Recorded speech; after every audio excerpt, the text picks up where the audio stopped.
everyone, this is Kerry from Your Level Best, and today I'm going to be doing a vegetarian Sloppy Joe recipe.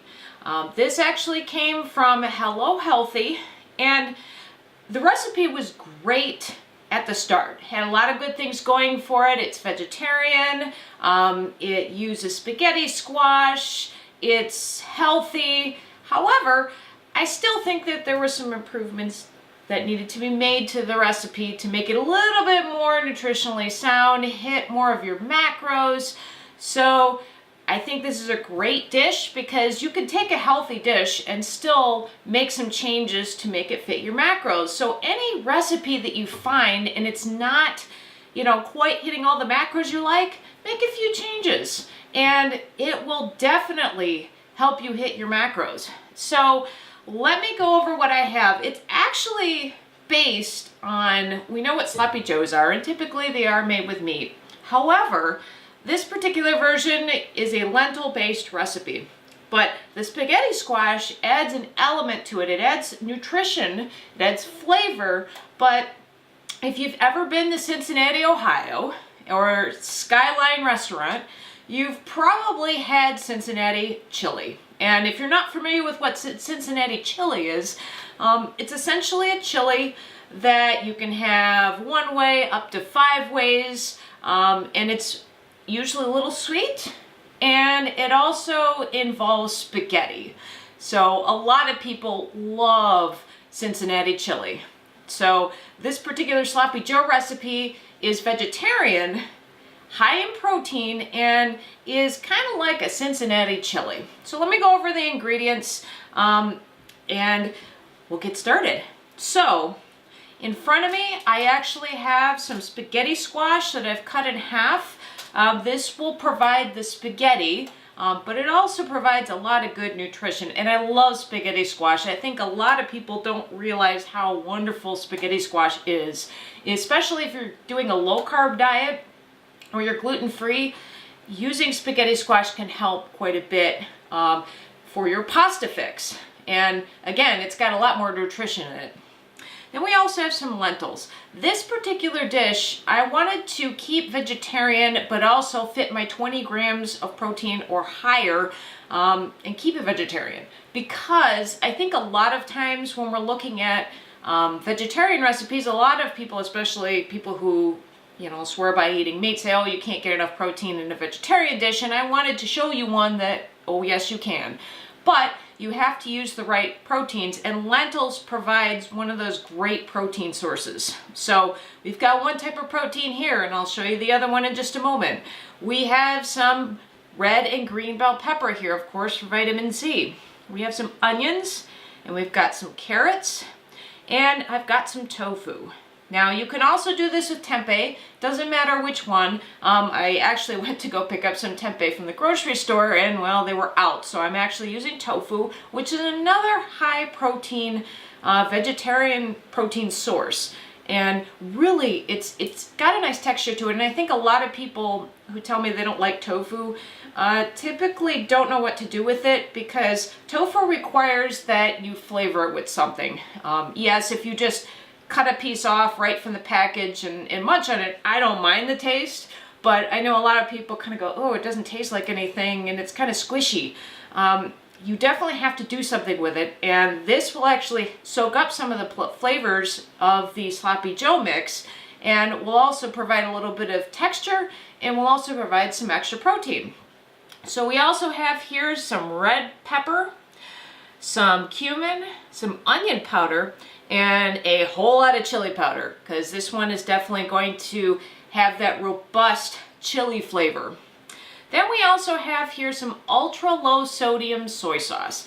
Now, this is something that's very important. A lot of dishes use soy sauce as a flavoring, and if you're watching your sodium, you may say, well, I can't do it. It's too high in sodium. Even the reduced sodium soy sauce is too high in sodium. I mean, 500 milligrams of sodium, maybe 6, depending on the type. That's not much help. So I actually found a type of soy sauce that's around 100 milligrams of sodium per tablespoon.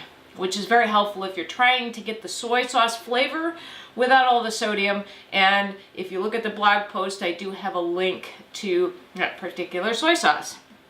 I also have some garlic, some water, some ketchup and mustard, and of course some pumpkin. This particular recipe is another one that uses tomatoes, and I'm using the pumpkin. I've actually done this with another Sloppy Joe recipe that I used, and oh my god, it tastes amazing. And then I've got some cooking spray.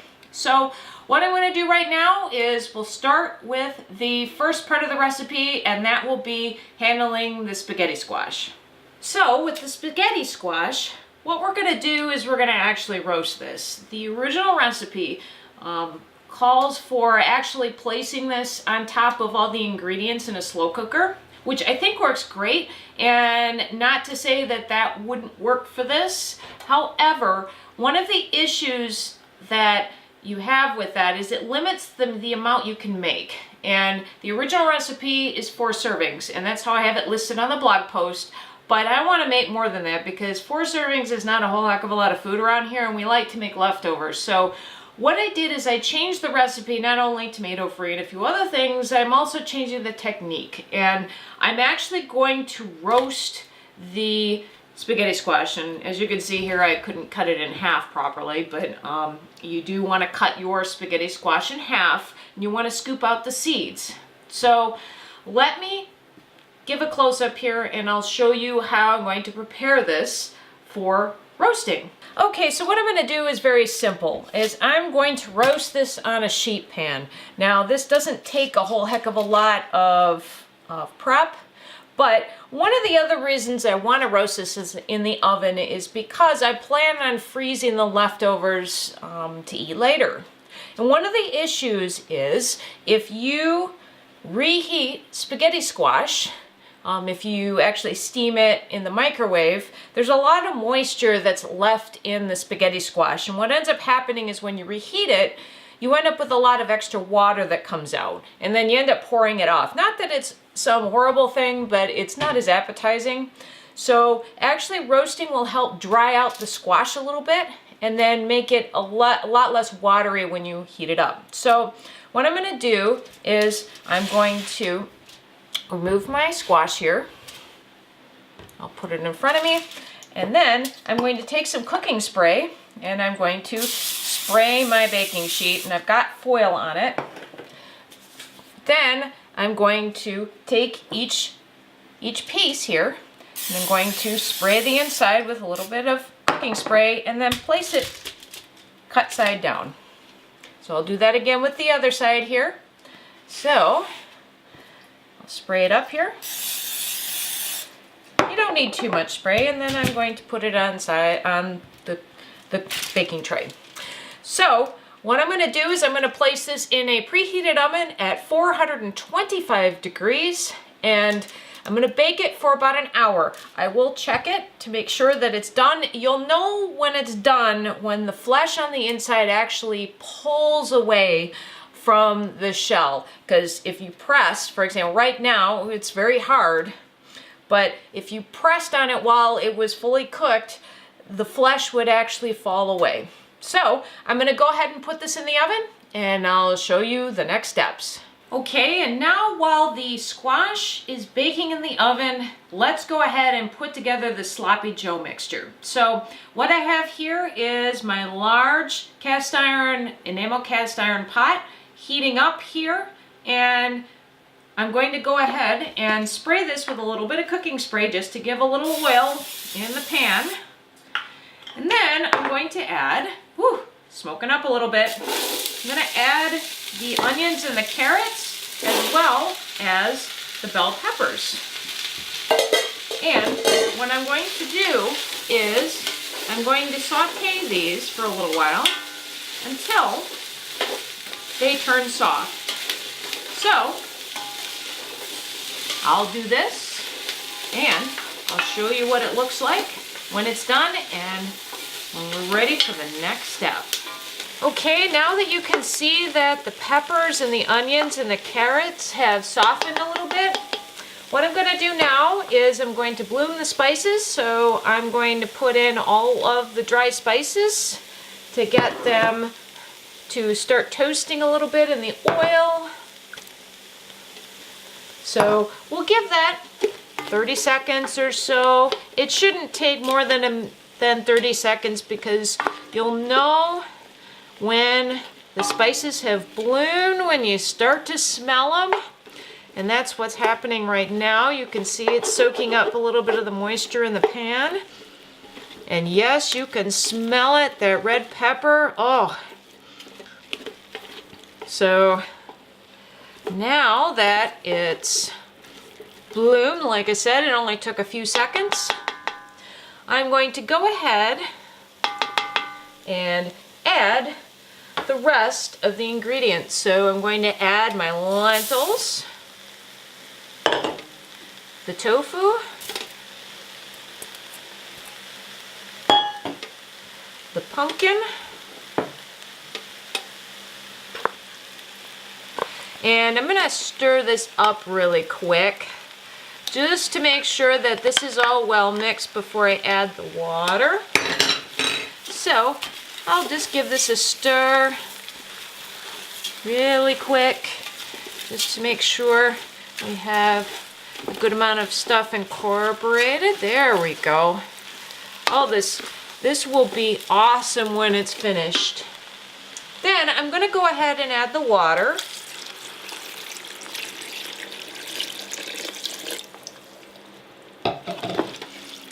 And stir this up.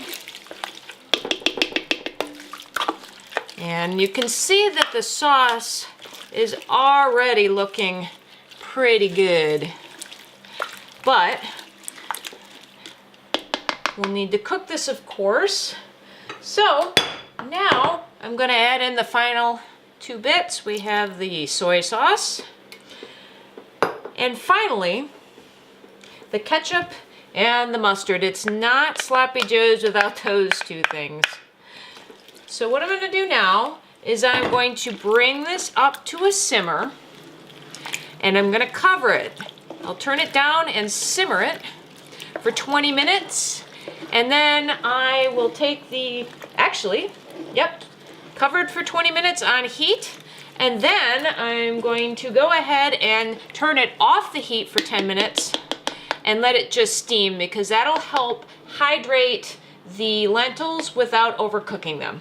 So we'll bring this up to a simmer and we'll cook it. And I'll show you what it looks like when it's all done. Okay, and welcome back. I have the camera zoomed in on the spaghetti squash for one reason. And that is I want you to see what it looks like when it's done. I want you to see, I'm pressing down and you can see, I'm gonna do this very carefully because it's still hot. You can see that it's pulled away from the shell. You can see while I'm pressing down on it that there's a lot of give because it's pulled away. So what I'm gonna do is I'll turn this over and show you what it looks like. And now you can see that it's perfectly browned, perfect and steamy and lovely. And you can see that it's begun to pull away. I can actually stick my fork in around the rind. So it will actually come out quite easily when I take it out. So let me show you the next step and how to actually evenly portion this particular squash. And you can see that the strands are coming out like spaghetti. So let me show you the next step and how I'm going to get this evenly portioned for all servings. Okay, now what I'm going to do is actually make this so I can evenly portion this out for everybody, because I want everybody to get the same amount of squash. So what I have here is I have a metal bowl and I also have my scale. Now, actually restaurants do this quite a bit, is they use a scale to determine how much of the final product you have, and then it's easier to know exactly how much everybody needs. So what I'm going to do is I'm going to turn my unit on here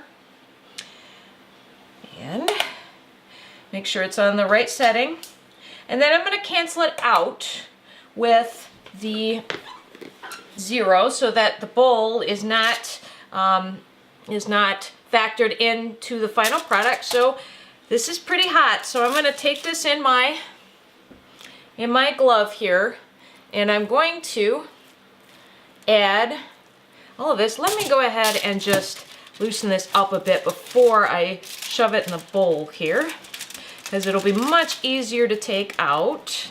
Let me get another fork so I can hold this in, and you can see that it's coming out beautifully, and you should be able to completely take this out of the shell. It should come away fairly cleanly. It's not going to be 100% clean, but you should be able to get this out quite easily. As you can see, the shell is not hanging on to too much of the strands, and sometimes it does, and you can simply just keep scraping a little bit, and now you can see that most of it's come away.